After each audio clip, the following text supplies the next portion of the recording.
And 3, 2, 1, action. We are so live, it hurts. Welcome to the weekday. This is episode 81. Ladies and gentlemen, you have joined us for a fantastic... 81? Yeah, 81 degrees. We've been doing this for 81. It feels like... 3, but also 83. It feels like 84, 85 maybe, because we've lost a few. Yeah, that's true. I'm just going to sit in my newspaper report or my news reporter pose for a little bit longer. I do want to welcome everybody here to the weekday, whether you're watching us live on the YouTubes or on such places listening to us on Spotify and Apple Podcasts. Okay, so before we go on our fantastic voyage today, did you ever watch the Magic School Bus? Yeah, absolutely. I got bones to pick with the Magic School Bus. I have several bones to pick. Well, put one of them down on the table. About the space episode. Arnold, who is... The nerd. Yeah, who's the nerd. Who also, I don't love the typecasting done on Magic School Bus. I want to point that out real quick. I mean... Also, he could be Miss Frizzles' son, which, there's a conspiracy out there Arnold... She's a miss. She's what? She's Miss, right? Not Mrs.? Or is it Ms.? Ms. Yeah, it's Ms. Ms. Yeah. So you don't know. She's never married. You don't she know. Could have been divorced. Hey, you do not know. Here, you do that. I'm going to go to ChatGPT and see if Ms. Frizzle was right. married. ChatGPT. Well, Justin, you've been replaced as our third person with ChatGPT. Yeah, I know. Just to let you know, this is the first outsourcing we're doing here at the church with AI. So, Well, I was replaced last week.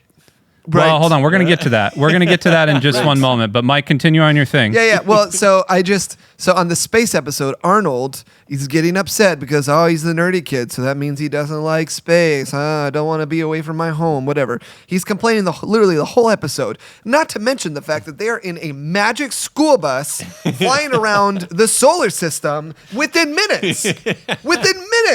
And he's still, I want to go home. And so what happens is they go to Pluto, right? Which, planet, not a planet, whatever. Regardless, they go to Pluto, and Arnold, because he's so upset and wants to go home, he takes off his helmet on Pluto. Yeah, there's oxygen. No, listen. He takes off his helmet on Pluto, and then, as if they can see anything on Pluto. Do you realize how far away the sun is on Pluto? Okay. He takes his helmet off, and his head turns into a block of ice. It's easier to breathe. I think I remember that episode. Cut to when they're back in the classroom, and he just got a little stuffy nose. No! His blood would boil, okay? 20 seconds in, dead.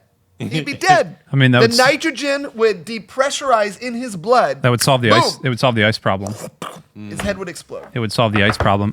So ChatGPT says it's unclear whether Miss Frizzle was married or not, as her marital status was never explicitly mentioned in the Magic School Bus series. Allegedly. However, it is important to note that a person's decision to get married or not is a personal choice that can be influenced by a variety of factors such as their beliefs, values, and life goals. It's also possible that Miss Frizzle may have been married at some point, but chose not to disclose this information to her students. Ultimately, the reason for Miss Frizzle's marital status is unknown, as it was not a significant aspect of her character in the show. Okay, ChatGPT, ladies and gentlemen. Back to me. So So are you humble, hungry, or smart? I'm all of them. Yeah. So much. I'm so much of all Look of how them. humble I am. Look how smart I am. No. So listen. So I knew when I watched this in second grade that was not right. I didn't understand the mechanics of why someone couldn't take off their space helmet, on Pluto or whatever. But I knew for a fact it was wrong, and I, from that point forward, was a giant skeptic of the Magic School Bus. It's great. Yeah. I did type into ChatGPT, why can't I breathe on the planet Pluto? Yeah. It's because the atmosphere is thin and cold and mostly composed of nitrogen gas. Yeah. It's still typing. Right. Okay, so I didn't want to talk about this at all. I did want to play a Would You Rather, but before we get there, Justin, how are you feeling? You were not here on the last episode. Yeah. Our good boy Austin did some work, and it was decent. It was adequate. I liked it. I listened to the episode. You guys did a good job. We did have a lot of... But he listened to it in spite. He was... Hate listening. It's like when you break up with your girlfriend. Yeah. You listen to your song. You listen to your guys' song, but then with the windows open crying as you're driving down the road. You just got to feel your feels. I mean... Yeah, right. Sorry, buddy. Hey, listen, the show's got to go on. About that. The show's got to go on. I will say the quality level has been restored now that Justin is back and his car is fixed and he's not Austin. sick. Austin's not here, so I'm just going to talk behind his back. We're going to do a quick Would You Rather because I've been sitting on this one all day and I'm dying to know. All right. Would you rather feel... Ooh. I already feel everything. Well, hold on. Would you rather feel slightly itchy for a year Okay. or slightly damp for an entire year? Itchy. Why? Damp is cold. Yeah, but think about trying to sleep. You can sleep when you're damp. I can sleep when I'm damp. I can't sleep when I'm It just itchy. depends on like how itchy we're talking about. Can I relieve the itch as I'm itching? No, it? you will scratch it, but then it'll come back. It's like a constant mosquito bite that never goes away. I mean, obviously you've picked damp by your reaction to. I live in Florida, so yes, I'm going to pick damp because You're I feel already like slightly we're damp already all the slightly damp. Unless it's January, I'm slightly Well, damp. where's the dampness occur?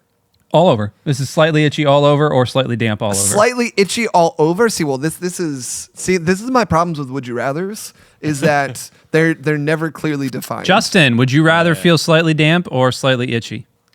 I mean, if For an it's- entire if it's year. slightly itchy, I'd choose slightly itchy. Yeah. Okay. I don't want to. Yeah. Okay, You said s- you can sleep while you're slightly itchy. I can't sleep while I'm slightly damp. Have you ever tried? No. Like, why would I? I've fallen asleep in a pool before, and I was slightly damp But why did you fall asleep in Why? a pool? Yeah. because I was hot and not itchy. Okay. Okay, so if you nerds are gonna say slightly itchy, then would you rather I'm feel? always kind of slightly itchy. Would you rather feel? You're itching right now. You're scratching right now. Would you rather feel slightly oily or slightly itchy?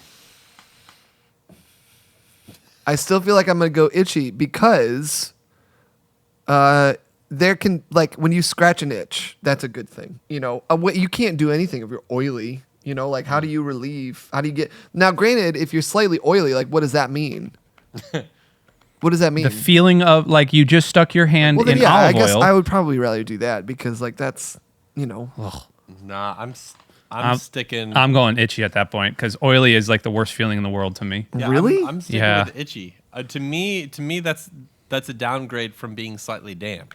oily So, is. yeah, oily would be. You would rather be damp than oily. I would rather be damp than oily. This is for sure. great content, guys. ChatGPT, We're I doing typed it. into the internet, would you rather feel slightly itchy or slightly damp? And I got an email. ChatGPT is spinning on this one for a while. It's got some thoughts. As an AI language model, I do can't not have the experience ability that. to feel physical sensations, so I cannot have personal preferences between feeling slightly itchy or slightly damp. However, in general, feeling slightly itchy can be more uncomfortable and distracting than feeling slightly damp. ChatGPT agrees with me. Can be. An itchy sensation can make it but now difficult it's to gonna- focus on tasks or activities. Now it's gonna play the opposite side. However, Go. both Yep, sensations told you. can be unpleasant, and it ultimately I depends didn't even on. know. I didn't even look at it, but I knew it was coming. I've been looking at the monitor the whole time, and I knew it was coming. So when we come back, we're going to talk about awakening and formation and all that. But first, a word from our sponsor. But first, our word from our sponsors: OpenAI, Capri OpenAI, Sun. No, it's Capri Sun.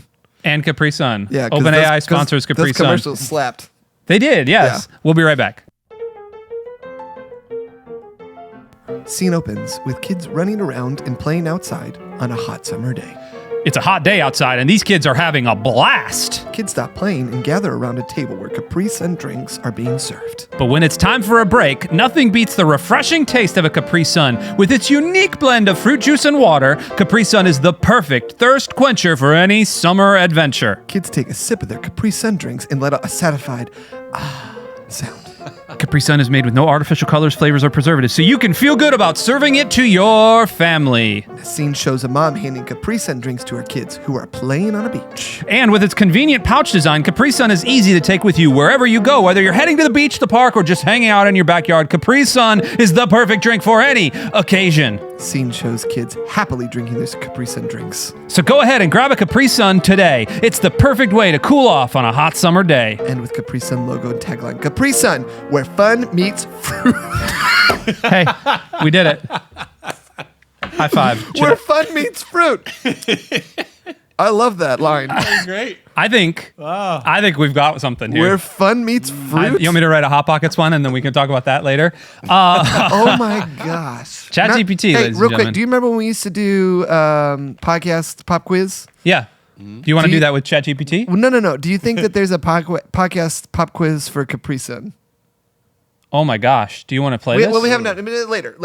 Let's do the actual. Oh my gosh, Mike, that is content. brilliant. Okay. Yeah. So I know. The thing that everybody came here to see is definitely not what we were just talking about. An ad read for Capri Sun. So, Justin, do you think you can layer in stock video while we're doing that? I'm almost debating using that as the break ad. Oh my gosh, can you do that? Yes, please do that. Okay, I love it. All right, keep going. Can you make a Capri Sun explode on screen? I mean, do you have a Capri Sun? Always. I do, actually, at home. I have kids. Yeah. Well, Mike's got younger kids, so he probably has Capri I do, Suns. yes. Cool. What, Mads, do you like Capri Sun? Yeah. Okay, yeah. How can you not? You're a human. So the real topic du jour, now that we're spun up here, church has been changing. We've been talking about that a lot lately. We've been talking about kind of the changing landscape really throughout the last number of episodes. And something interesting has been happening that we kind of want to talk about. I've been reading a book by this guy, Jefferson Bethke. I don't particularly like the book. I'm just kind of reading it because it was in my stack of reads, and once I start something, I kind of have to finish it. Right. It's called To Hell with the Hustle, and it is like an earlier Language. take to Hades with the hustle. He double hockey sticks with the hustle. And it's to heck with the hustle. Keep going. Sorry. In the 1800s, heck was a real bad word. Keep going. And essentially, the entire book is John Comer's Elimination. ruthless elimination of hurry. But before that, like I think this was written before that? Yeah. It was written in 2019, like right before it. And so they both kind of came out in the same streams. And so John Mark Comer didn't steal anything from what I've seen. But Bethke, I don't necessarily like his antics and stuff online, but he's got some cool stuff to say in this. And one of the things that he's been saying is, so talking about you need to take Sabbath, you need to take breaks, all those other things. But the big key part of it is that we are constantly being formed, right? Like there are things that are there are pressures outside of us. There are things in the world. There are things in our heart. There are familial obligations and things that are forming us, that are shaping us, that are turning us into, mugs or things that are putting us in a shape. And one of the biggest mistakes that happens with people when they're kind of growing up is that they're taught to set goals. All right, this is my 3-year goal. This is my 6-month goal. This is my New Year's resolution thing. And the problem with setting goals, it's good to set goals, but the problem with setting goals is that you become a slave to the goal and you don't let yourself be formed except by the goal if you are holding true to what a goal actually is. A lot of times people set a goal and then they just like, whatever, that's stupid.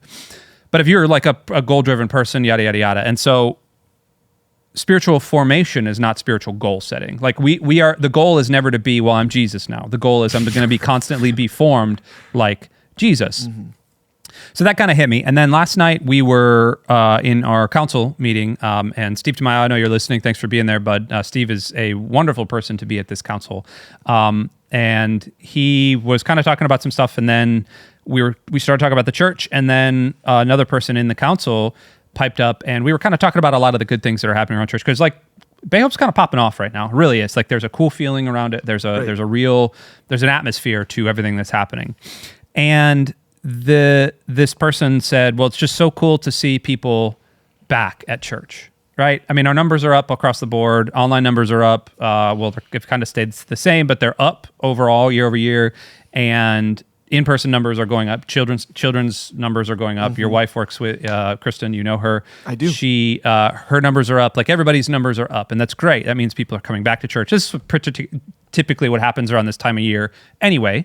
But I sat there and in light of the kind of the formation and the goal setting, I started thinking twofold. Number one, was the goal to get people back in the building? Sure. Like, was that the goal of the church?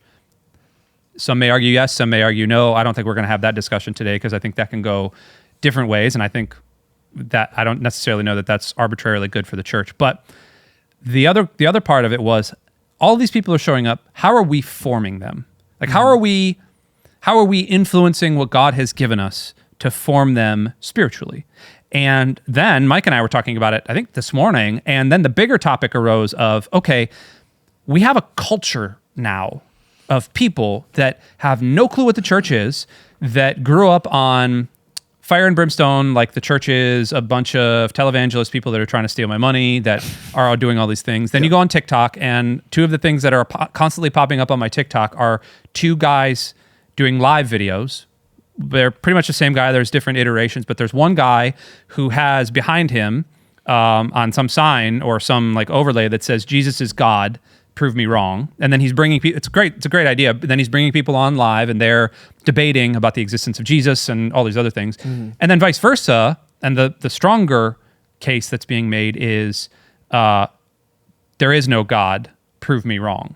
Okay. And so you have these two sides, and the larger audience is going to the people that are saying there is no God. Like there's not, and then the argument is not cogent. And so there's a lot of people not being able to argue for the faith. And so I don't know, I wanted to have this kind of open discussion on, like, first of all, where do we see ourselves forming people, not setting goals for people, but forming people? And secondly, how do we improve that? Like, what do we think of that as church leaders? Mm-hmm. Well, I think that to talk about, just to maybe comment a little bit on what you're saying, I think that... Please do, because I need to drink my tea. I would agree that there is this feeling, a different energy this year than there has been the last few years.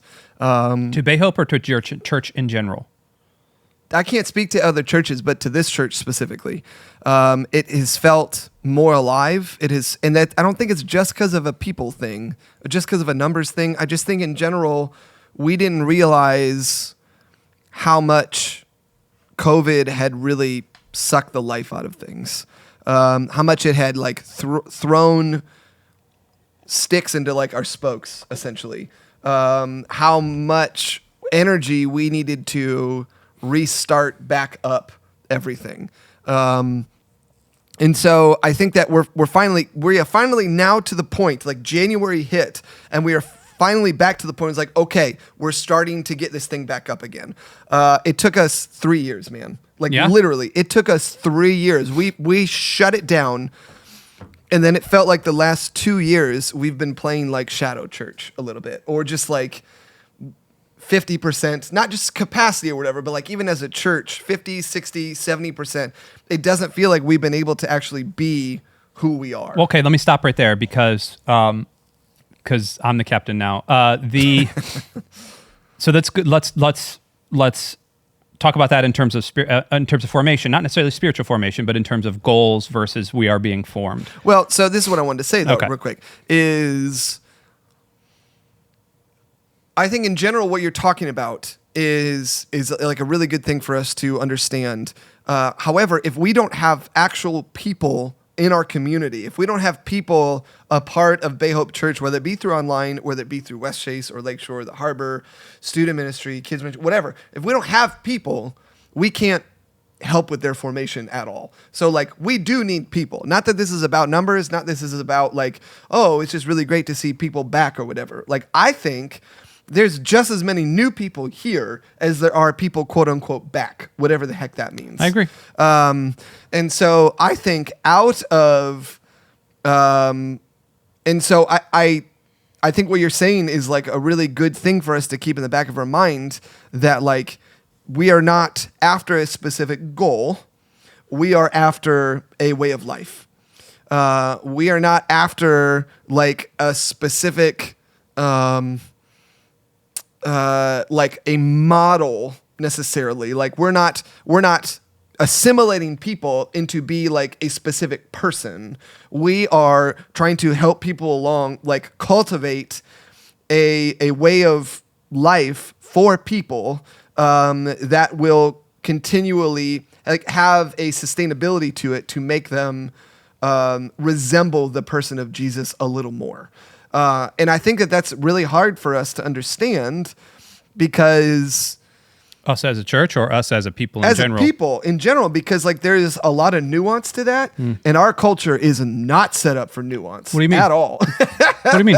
Tell me. Well, as we are dealing with technologies, and it's funny, but like the things that get amplified right now are things with zero nuance. And it's the loudest person in the room. It's the most like absurd thing that's going to get the most eyes to it. And like AI and algorithms have been taught that like that's the thing that we amplify. And like the way of Jesus is not necessarily like that. At least in an outward. Inwardly, I think that there's a lot of that stuff that goes on where like it is not destructive, but I mean it is chaotic. It's just like this, it's a fight. Like it is this war that happens continually within us, but gets like the way that it expresses itself should be through love and through understanding and compassion and kindness, humility, generosity, all that kind of stuff, the fruits of the Spirit. And so, but, it's hard to point to like, I'm going to make my goal joy this year. It's like, well, what does that mean? There's no, like, you can't pinpoint what joy actually is. You can't pinpoint what self-control looks like for every single person. It looks different. I do not struggle with drugs. I never have. But like there's someone who struggles and self-control to them is like a goal or if you were to like goalify, that's a word. What self-control, it might be abstaining from drugs or something, and that's obviously a very simplistic thing. But see, I would say that that's formation. That's not a goal. Sure. Well, okay. But even still, like, it's very hard to define, like the fruits of the Spirit in a way to make them as like a goal of your life, as opposed to how I live my life. When I live my life, these are the things that people see and experience. Sure. It's almost a distillation of, if we want to get semantic about it, goals are like finish points of something. Yeah. Formation is lifestyle choices. So you're constantly choosing lifestyle choices. Yeah. Well, and John Michael, who was in here earlier today when we were talking about it, brought up a really great thing. Like the church exists essentially. We're not a factory. We don't make carbon copies of the same thing. We don't have, like an assembly line essentially of people. We are a garden. And so like we are continually like we are cultivating space for people to grow. I've always loved the analogy of garden and agriculture and all that kind of stuff when it comes to the life or to the way of Jesus. And it's not like a new thing or whatever, but like there's something that happens between that when you put that seed in the ground, when you cultivate the land around it, and then when it grows. I cannot make a seed grow. I can't. I can create a really great environment for that seed to grow, but something happens between when I put that seed in the ground and when it sprouts, and like I'm not a part of that necessarily. Does that make sense? Yeah, 100%. So like that's, we as the church, kind of to your point about the formation and everything, we are cultivating the people of Jesus, cultivating spaces for the people of Jesus to grow, but it's ultimately God that does the growing and the forming, and there's a lot that we can do to harm that, or stop it, or make it a more treacherous process. But on the flip side, there's a lot we can do to be generative in that process. Well, and there's also a lot that is out of our control that we might think is a hindrance. Well, like that's kind of what I'm talking about too. Yeah. Yeah. Okay, so let's back up the truck even further then. So when we talk about spiritual formation, let's go to culturally right now. I work with a lot of Gen Z obviously Mads is technically, what are you, Gen Z, Gen Alpha? Are you Gen Z still? What is that? Is that Z or Alpha? That's Z, I think. It's like late know. Z. I don't know. Everything's fluid right now. So Madeline here is our... If anything, she's on like the line. Yeah. She is our, let's call her our Roots intern, our Oaks intern. Austin is our good boy Austin. He's 23. He's technically Gen Z. I'm like a mid-millennial. You're like a mid-millennial. Yeah. So we're kind of on the lower end of the spectrum, hopefully. Gen Z is 11 to 26. Oh, yeah, okay. So you're like smack in the middle of that. And I've got 3 Gen Z kids then. Yeah. You have Gen Alpha kids, Yes. which is crazy. So I work with a lot of the Gen Z population, and I I've seen some interesting things happening in their formation. Okay. Some things that I can't really necessarily explain. And I'll go by way of this. I have an iPhone. I don't say I love objects because that connotes something different, but I really like my iPhone. Some would say I'm addicted to my iPhone. I think most of us are addicted to our phones. Sure. I cannot imagine a world. I cannot imagine leaving my house without my iPhone. Right? Is this an intervention? No. Do you need help? No. Okay. I don't. That's no. I don't need help with that. I don't want back help. off. Back I don't off. want help. Back off of me. Okay. Back off. I might need it. I don't want it.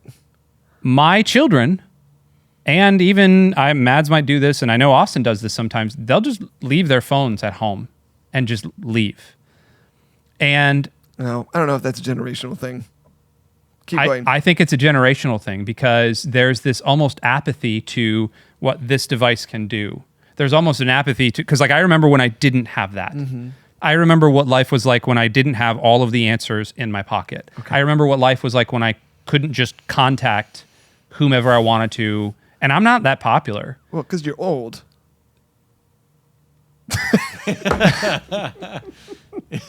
Keep going. I'm just... I don't know where to go from there. You're old. So, your phone. But the formation is happening in that there's almost a rejection of technology now. Whereas like all the analysts, even 5 years ago, were going like, oh man, this is going to be the most tech native gen. This is tech native, and they're going to be so plugged in online that everything. And like, I'm not seeing that necessarily. And so there's a weird formation when you back up. And like, I honestly feel like a lot of people in church prognostication got it wrong in that instance. I was one of them. Like 5 years ago, I'm thinking like, man, my kids, we're going to need to create gamer tags and Twitch tags and everything. And like, that's how they're going to do all these things. And meanwhile, most kids are not like that. Sure. Well, it's funny. It is funny. Like I've seen a slight shade of this with Caleb specifically, just because he's the oldest one who you know. I do. And I've been kicked by him. I kicked him. But it's fun. Like we grew up playing video games, and seemed like every year, graphically, it got better. The depth and the breadth and like the width of these games was just bigger and better. It was and awesome. Like, more realistic and all that kind of stuff. And Caleb plays simple, fun, almost NBA like Jam 93. like retro pixel games. Yep. You know, doesn't think they're remarkable. You know, he'll play like we've played the Ultimate Spider-Man game or whatever, or the Amazing Spider-Man game. Looks amazing. Yeah, which is wonderful, and like it's just normal to him. You know, like and for me, I was like, oh my gosh, can you? I'm swinging through New York. Well, just like we didn't have this, and like he knows no different. You know, and would rather play a very simple retro type game on his like Kindle Fire or whatever. But I wonder if like it's a backlash to the last like few years, and where like, because I don't know if I necessarily agree that like there's a disdain for technology.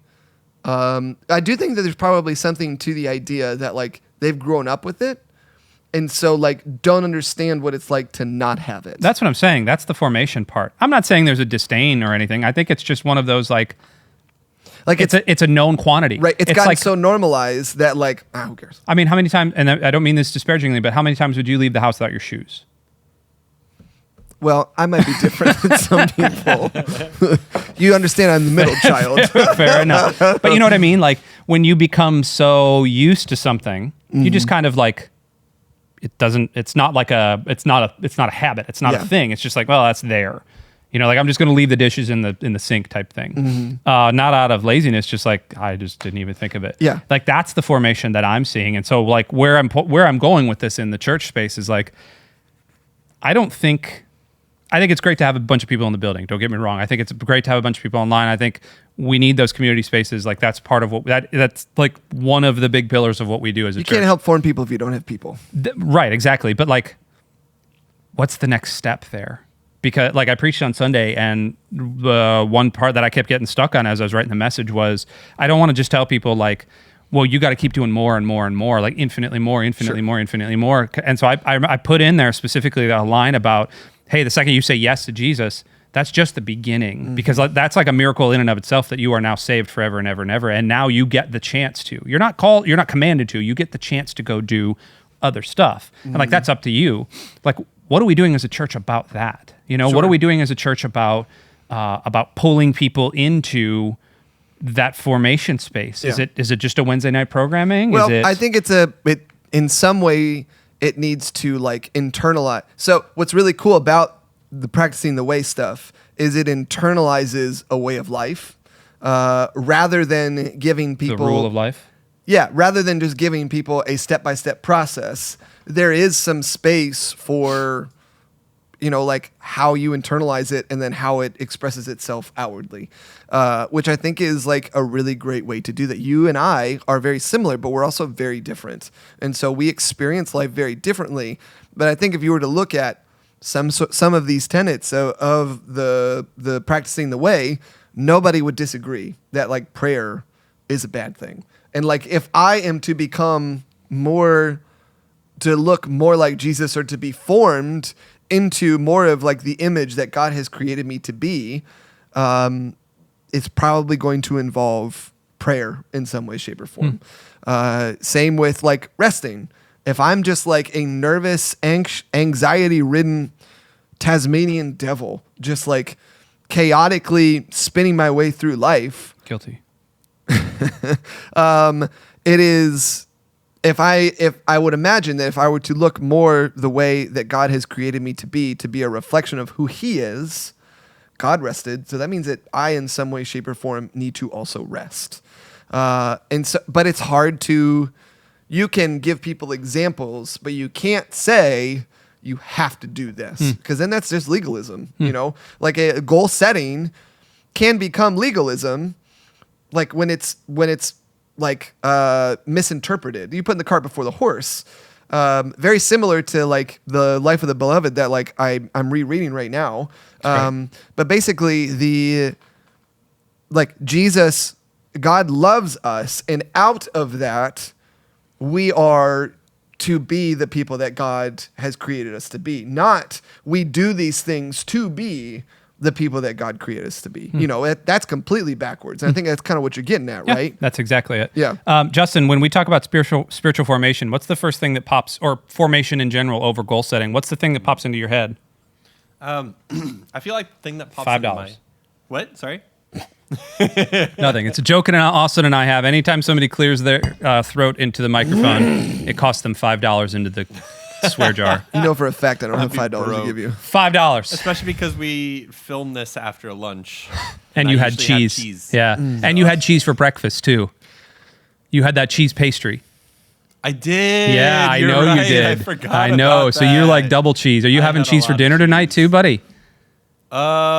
Cheese pizza, yes. cheese. Oh my goodness. Well, actually, no, because I'm having. Well, who knows? Maybe because I'm having dinner. I'm having dinner because I have Bible study and I have dinner there. So Well, they just have like drawers of cheese, you know, just like. it might just be blocks. Yeah. Are you like a string cheese guy, or do you like blocks of cheese? No, block all the way. I've never loved string cheese. Yeah, I don't like. I don't know. It like tastes more processed to me. Yeah.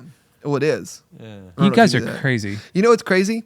If you wrap a string cheese and prosciutto? We'll get back to we'll get. Oh yeah, that's good. That's awesome. We'll get back to Justin here in a second. Did you know what one of the most powerful lobbies in all of Congress is the dairy lobby? I did know that. Did you know that there's nothing really special about milk? You know how much milk we used to drink as a kid? Mike, I have been talking about this from... I know.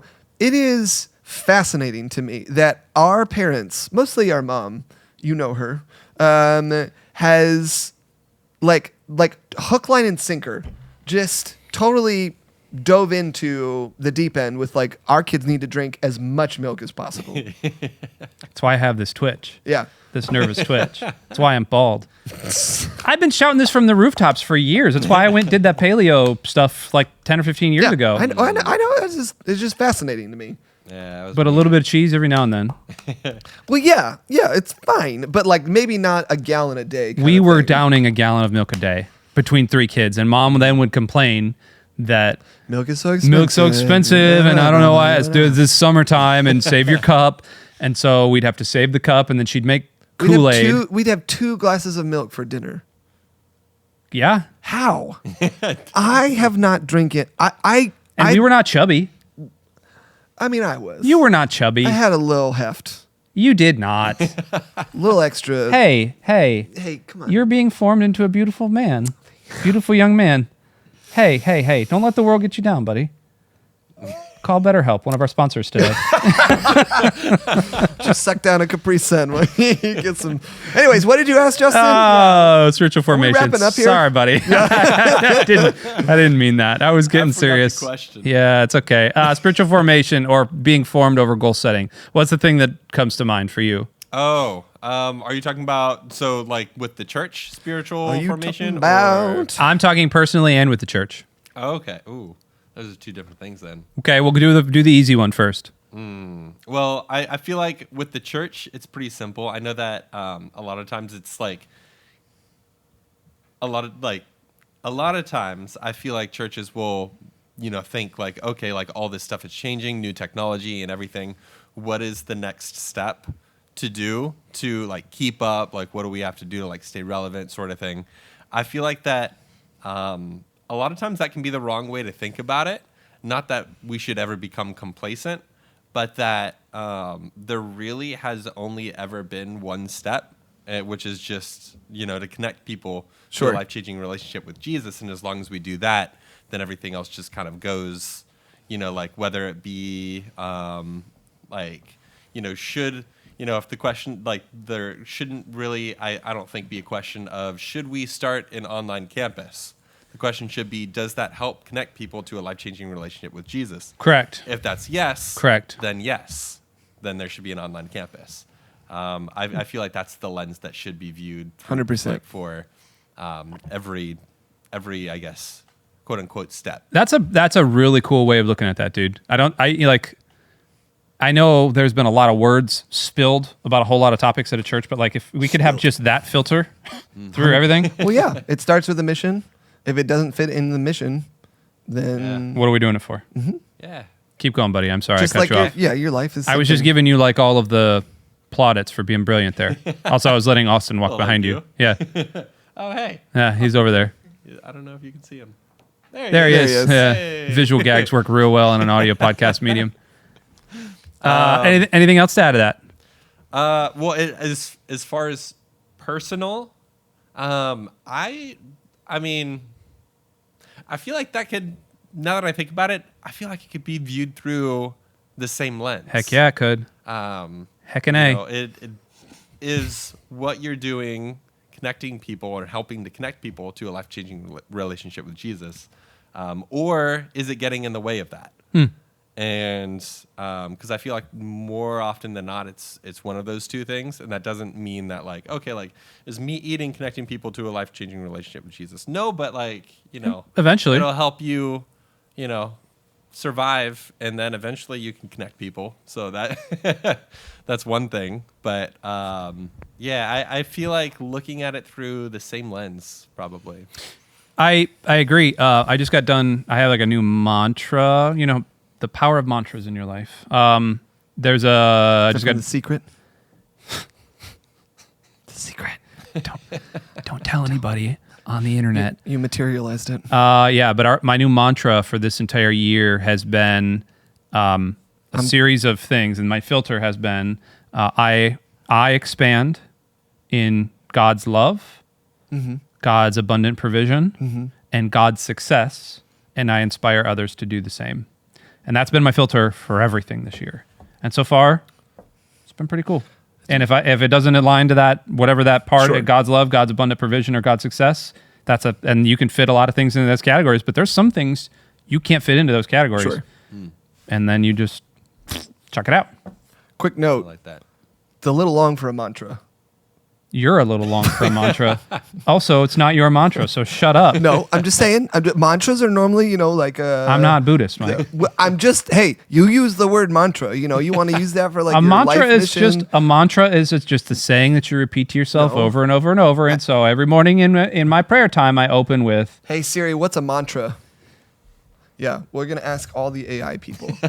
A mantra or mantram is a sacred utterance, a numinous sound, a syllable Or word or group of words. Or group of words. No, in Sanskrit and other languages. It didn't say a paragraph of words. I just want to say. it's a sentence. It's got 10 words. It does not have 10 words. That has more than 10 words. Let's count them. I expand in God's love, abundant provision, and success, and inspire others to do the same. 15 words. That's too long. You're too long. What ChatGPT does? A mantra is a word, sound, or phrase that is repeated over and over again, often Yeah. during meditation or prayer. They're used a way to promote relaxation, calmness, and spiritual growth. All I said think it. is quick note. That's it. That's a quick note. You I'm getting ahead of the YouTube commenters. You the are Weekday Army. You are wrecking my spiritual formation right now. With some reckless love. Do we have anything to add before we No. play Russian roulette? No, Russian before we roulette. Oh my gosh. ChatGPT roulette. No, it's Podcast pop quiz. Yeah, podcast pop quiz. I have a clock right here just so Justin doesn't have to do it, but he can put it up. So the topic du jour was what we were trying to find a podcast on? Capri Suns, podcast about Capri Suns. Yeah, that's fine. Or do we want to wear Capri Sun as the sponsor? No. I don't think we'll find that. I just think a podcast about Capri Sun? Suns. Okay. Yeah. So On your mark. We're gonna put. By the way, this is the last thing we're gonna do in this episode. We're gonna put 60 seconds right here. Justin, is that okay? It's 30 seconds. 30 seconds right 60 here. seconds why is not? too long. Ready? Yeah. On your mark. Get set. Go. Okay. Podcast about Capri Sun. All right. What do we got? This is not my fault that the internet is taking so long. Oh my goodness. The internet just decided not. Most extreme podcast, Capri Sun. I mean, it's right there. Capri Sun Cowboys. Yeah, I mean, that's it. Sporting Kansas City. Yeah. Capri Sun Champagne Tears podcast on audible.com. There it is right there. Capri Sun. All right. We did it. Hey. And that's with an internet stutter there. Quick. Yeah, that happens. Hey, thanks so much for joining us on the mystical adventures of ChatGPT and the Weekday. We'll talk to you next time with more fun. Goodbye. Bye.